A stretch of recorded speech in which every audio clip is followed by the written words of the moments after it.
Welcome, dear reader. I'm so happy that you made it here. I hope you're having a peaceful day, and if not, this video is here for you.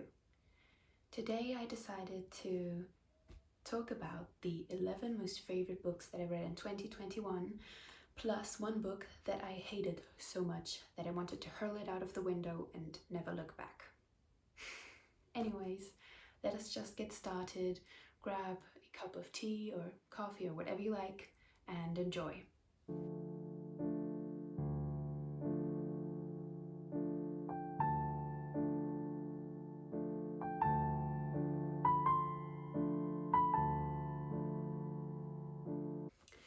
First of all, let us talk about A Little Life. No, this is not one of my favorite books. Yes, this is the one that I wanted to hurl out of the window. All the other ones are book recommendations for you, and this is one that you please don't ever read this book. Please don't read it. Just spare yourself the pain. Goodreads description says a stunning portrait of the enduring grace of friendship and a masterful depiction of love. This book, what was the point of this book? The most depressing, traumatizing, and numbing book I've ever read, and not in a good way. This, if you don't know it, it follows four friends, Willem, Malcolm, JB, and Jude, though it mostly focuses on Jude and his trauma. This was such a good beginning because I thought, oh, this is going to be sort of a coming-of-age book and show the four friends and how they develop over time. For the first 200 pages, yes, that was the case, but somehow it started just focusing on Jude entirely and leaving out the other three more or less. Especially Malcolm was ignored largely. And he just... No, this is just too much. I can't even describe. I have no words. Just don't read it.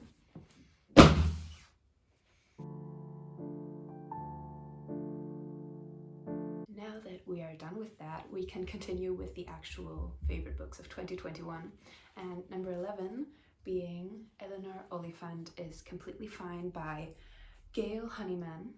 This was heartbreaking and heartwarming at the same time, which I thought was impossible, but apparently it is not. This was gifted to me by my brother because he thought that the main character reminded him of me, which was a little depressing at first because Eleanor is a bit odd, weird. She says what she thinks at all times, and her humor, it makes her laugh, but mostly nobody else. At the beginning, I didn't like it because I thought that her humor was too dry. And so this was not what I expected at all, because by the middle, I was completely invested. I was rooting for her. I was there. Raymond was introduced. So Raymond is a guy working in IT at her office. I thought that he was just as weird and a loser, more or less.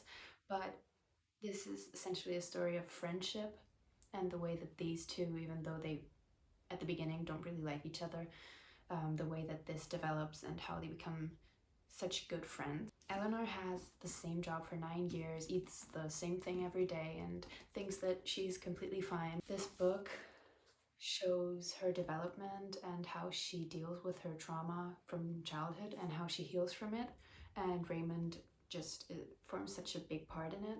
And what I especially liked about the ending, I'm not going to spoil it, but the way that this is not about love, this is not a love story between Raymond and Eleanor, but it's really about friendship, and that's what I really like because it's something different for a change. So the order I'm structuring these books in is from least favorite favorites to most favorite favorites, and number 10 is The Song of Achilles by Madeline Miller. This is the only author, she's the only author represented twice on this list. And of course, Greek mythology retellings. I am here for them, I root for them, I love them, and I get through them really quickly. So if you have any recommendations of Greek mythology retellings, please tell me about them. This follows the point of view of Patroclus, who gets exiled by his own father because he's a disappointment and a bit weird, and he's not a good warrior at all. And so he goes to the court of Peleus, the king, and his son Achilles is perfect. His mother is the goddess Thetis, and she is a sea goddess. And because of this, Achilles is adored by all and envied by many. But even though Patroclus is so weird and doesn't really have any friends at the new court, they become friends, and they even get sent to Chiron together. So Chiron is the centaur who trains many heroes and has trained many heroes in all history. And Thetis, the cruel sea goddess, does not approve of Patroclus and Achilles' friendship at all, and especially not of what then develops from that friendship, which goes a bit deeper. They prepare for the Trojan War. So the beginning of the Trojan War started because Helen of Sparta went with Paris, Prince of Troy, and Helen's husband says that she was kidnapped, but actually she just went because she is in love with Paris. So that's the start of the Trojan War. The description that this is a battle between peace and glory, not only an actual war happens in here, but it's a battle inside of Achilles himself, is a really, really fitting description, because the entire question that Achilles has to ask himself in this novel is whether he will choose glory and fame for all eternity, or whether he wants a peaceful and long life, but anonymity. I loved Patroclus, his weirdness, and him not being a warrior at all, but a great healer in battle, and him actually finding his place in battle because he can help wounded soldiers. But I was so angry at Achilles all the time because he ignored the present, because he was just thinking about his name and future generations. He chooses glory over peace. In the end, not in the end, it's not a spoiler, but he does choose. This was just a beautiful retelling. I loved the relationship between Patroclus and Achilles. Whenever I read about the Trojan War in another retelling or another movie, I hate that Patroclus is just a friend or unimportant, because he was definitely my favorite character in this book and most relatable by far.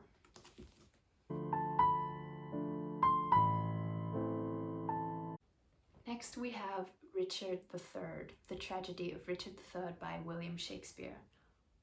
This is one of the funniest books I have ever read in my entire life, and Richard III is by far my favorite villain in all of fiction, simply because he is so good at manipulating and lying, especially with his brother Clarence, whom he gets killed, and with women in general. His rhetorical skills are incredible, and even so he fails after all. Cunning and sarcastic Richard of Gloucester decides to become a villain because of his deformity and his hideousness, and him thereby being more or less shunned from society at court. And through plotting and murder, he steals the throne of his brother Edward. And even though he has another older brother and they both have 2 children, he gets all of them out of the way and just claims the throne for himself. I can definitely recommend this for you if you are just starting out on Shakespeare and have not really read any of his plays yet.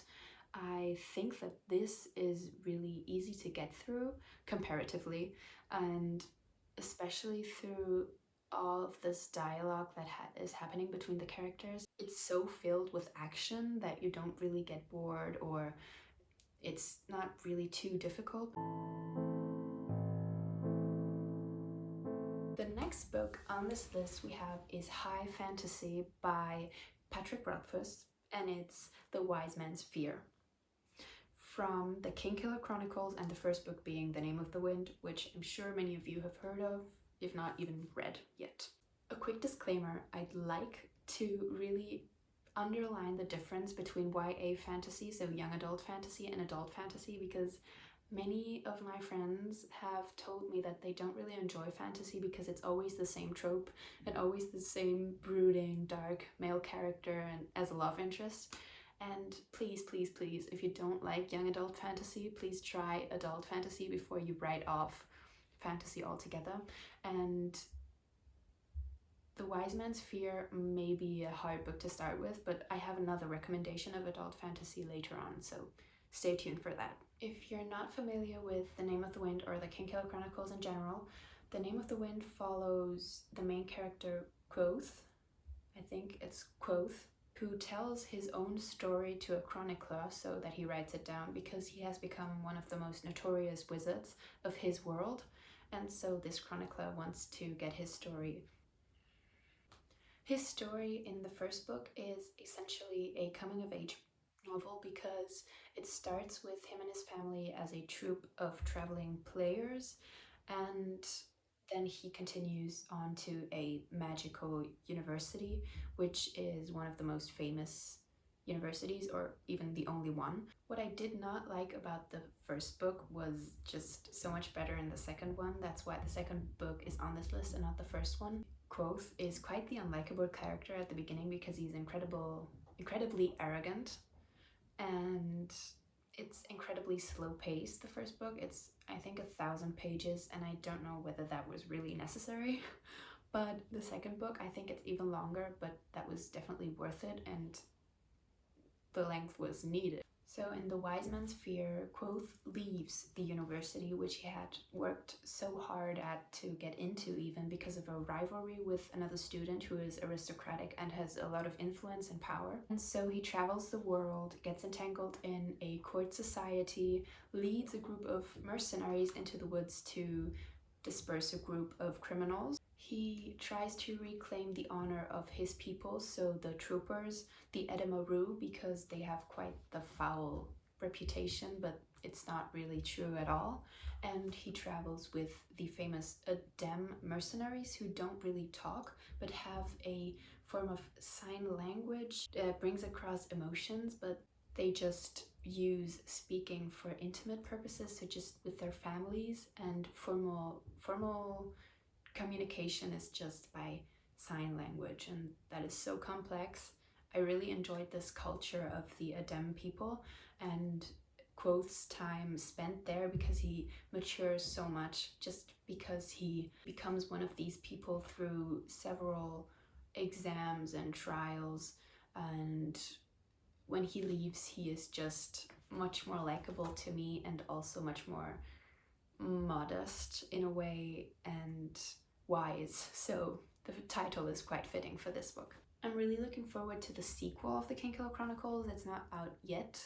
Patrick, what are you doing? Please bring out the next book. I need it. Thank you.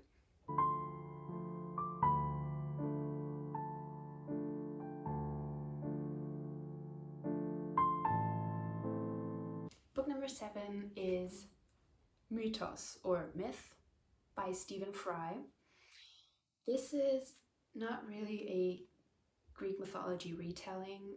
Well, it is, but it starts at the stage of chaos, so before the Titans were even existing, to the Age of Men. So events and stories or legends that are addressed here are, for one, the birth of Athena from Zeus's cracking skull, Pandora and her jar of evils, which she's not supposed to open, but she opens anyways because why the hell not?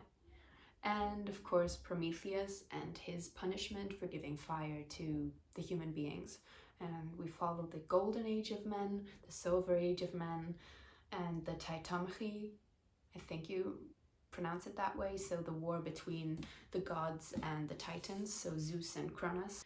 I was really hesitant to jump from Percy Jackson, so middle age fantasy, to an actual Homer or the Iliad, and so this book is such a good intermittent stage, or if you just want to learn anything or a brief overview of Greek mythology, this is the perfect book because it's the opposite of dry, and it's just chronologically so well put together. There are so many characters, so many titans, so many gods, so many different creatures, but you still get a great overview with the map and the family tree at the beginning also.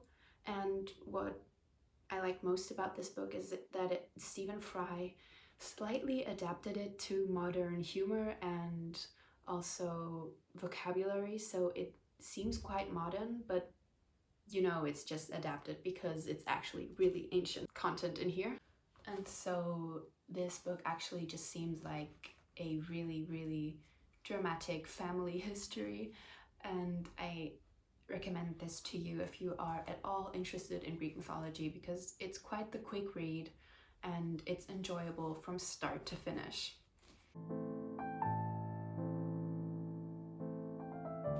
Number 6 on this list, and the second high fantasy book which I really recommend to anyone who wants to start with adult fantasy, is Mistborn by Brandon Sanderson. So the first book of the Mistborn trilogy is The Final Empire, and this is the book that is on this list. I haven't yet read the 2 other books, but I'm definitely planning on reading them. The Final Empire plays in a world that is barren and dead, so there are no flowers, no plants, the sun is red, and ash falls from the sky. There are ska workers, so SKAA, ska workers, who are exploited by the nobility, who are said to be descendant from the Lord Ruler. The Lord Ruler is like the Big Brother from 1984, but just in this world. And he is said to be invincible and not mortal, almost a god even. And so in this seemingly hopeless world where the ska are exploited, one half ska named Kelsier recruits a group of thieves and criminals planning to overthrow the Lord Ruler, who is, as I said to be invincible. Kelsier is a Mistborn, which means that he can control metals and use them to his advantage, which is almost like magic. And he finds Vin, or Finn, who is a little girl and is being exploited by a criminal because she has luck whenever she comes with the band of criminals, but actually she is a Mistborn, just like Kelsier. And so Kelsier trains her and teaches her the way of controlling and manipulating metals. After a while, he actually involves her in this plan, and it is set from both points of view, so alternating between Kelsier and Vin.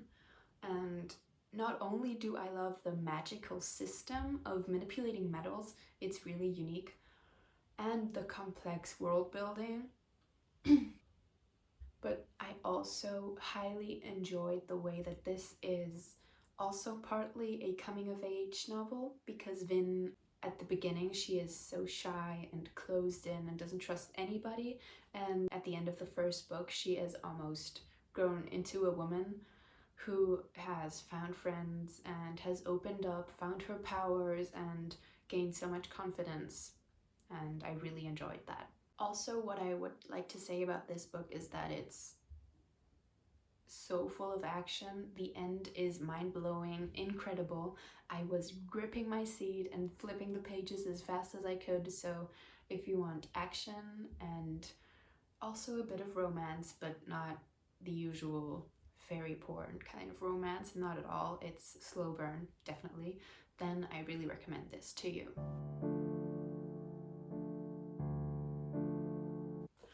Please don't judge me for the state of this book, but I read this at the beach in summer, during summer, and I highly recommend to you that you read this during the summer at the beach or on a deserted island, because Robinson Crusoe by Daniel Defoe is set on a deserted island after Robinson Crusoe is the sole survivor of a shipwreck.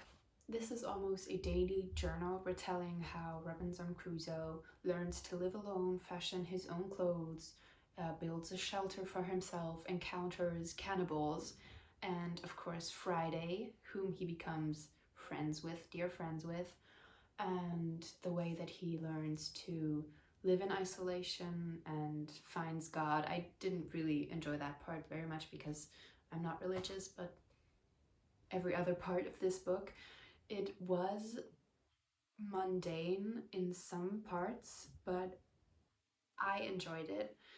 This is not an action-filled book at all. It's mostly just one man living on an island without anybody else and nature around him. I think this resonated with me on a personal level because I've always wanted to live more closely to nature and more connected to nature, and I really find refuge in nature. And so not only was this portrayed here, but also the way that you can survive on your own and really independent, because I sometimes worry about where the world is going and whether we'll have to sustain ourselves in the near future. So this gave me comfort as a book.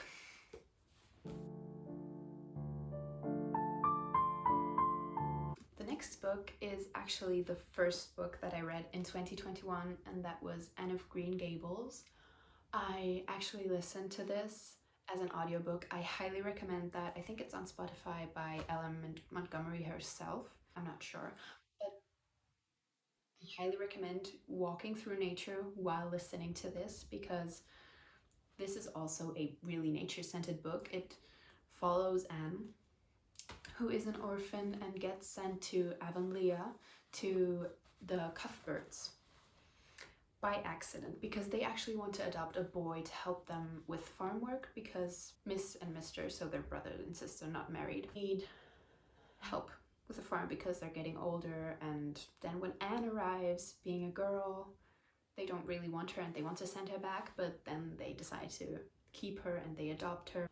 Anne is odd. Again, just as with Eleanor Oliphant, I really have a soft spot in my heart for weird characters and unique characters, and Anne just has a way with words, with big words, and with nature, and she inspires the people around her in school to imagine, because her imagination is bigger and wider than this whole wide world. And I don't even think I need to tell you so much about this, because I expect most people to know this, and I hope that you know it, and if not, read this book. I love the language, the writing, it's beautiful, and also the description of nature, especially while walking through nature and hearing about nature. It's heartwarming, it's light, but it's also not that light, because Anne's history is not the brightest. She has had many difficulties, but she still is optimistic and believes in magic in the ordinary.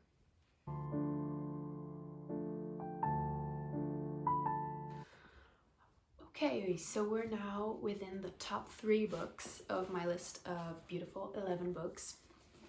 And the third one is The House in the Cerulean Sea. This book follows Linus, or Linus Baker, who is a worker in the department in charge of magical youth. He essentially visits orphanages and checks that everything is in order, and if it's not, then the orphanages get closed down. And these orphanages are not ordinary, but they are for magical youth, so children that have magical powers or even are magical creatures. And one day he is summoned by extremely upper management to get an assignment, which is highly secretive, and he gets sent to an orphanage in the Cerulean Sea. So it's an island where the Antichrist is living. He is sent there to decide on whether this orphanage should be closed down or whether it is safe enough for the world to continue on existing. What Linus doesn't expect is to find the caretaker at this orphanage, Mr. Parnassus, to be really, really passionate and affectionate toward orphans he is taking care of.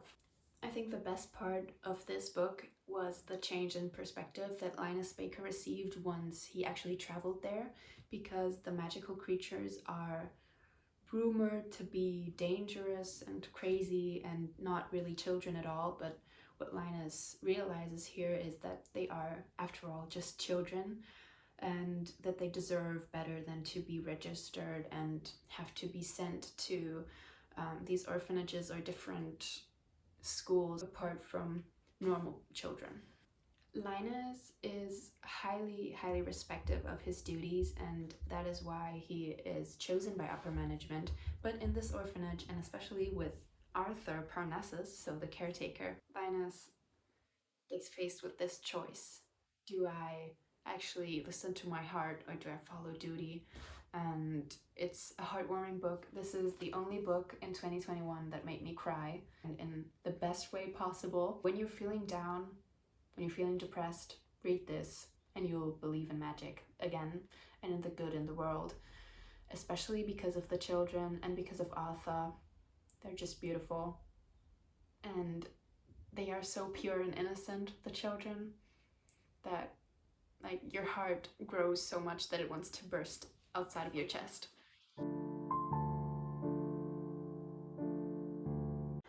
Well, I had said that Madeline Miller will be on this list again, and here she is. Circe, the bestseller. I can completely understand why this is a bestseller. Circe, wow.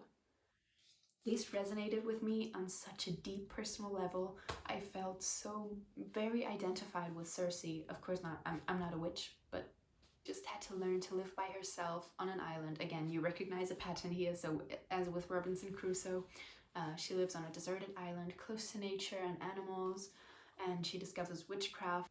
And while during the middle there was a part which I did not enjoy at all, I actually almost decided not to even continue reading because Circe was making me so angry, and I did not understand why she was acting the way that she was acting or the thoughts that she was thinking.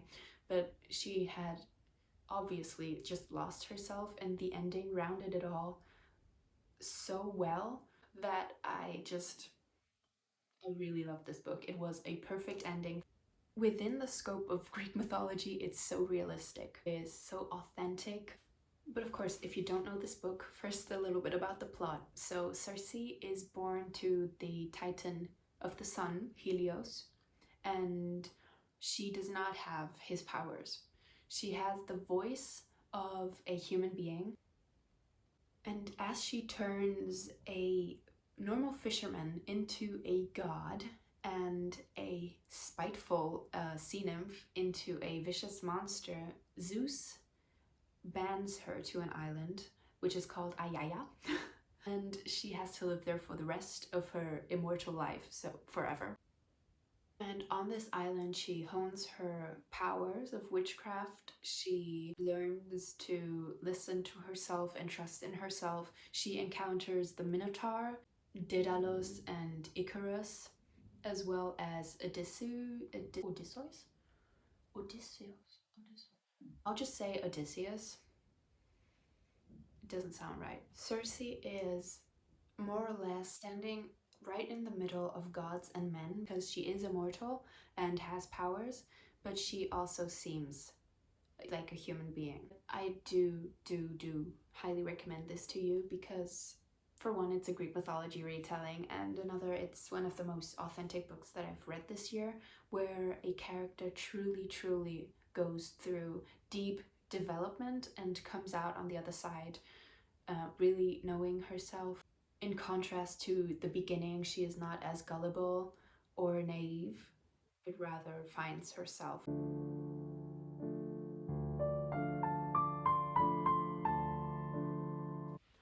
The last book on this list is actually the only nonfiction book that made it onto my favorites list. And it is not anything new, it is not anything revelatory. I will not say that this is the best book I have ever read. I don't think that it's without faults or that it is incredible, new, everything. I know that there is a lot of critique going around, but I think that everybody should read this book. And it is none other than Women Don't Owe You Pretty by Florence Given. It is a game-changing book, as the back says.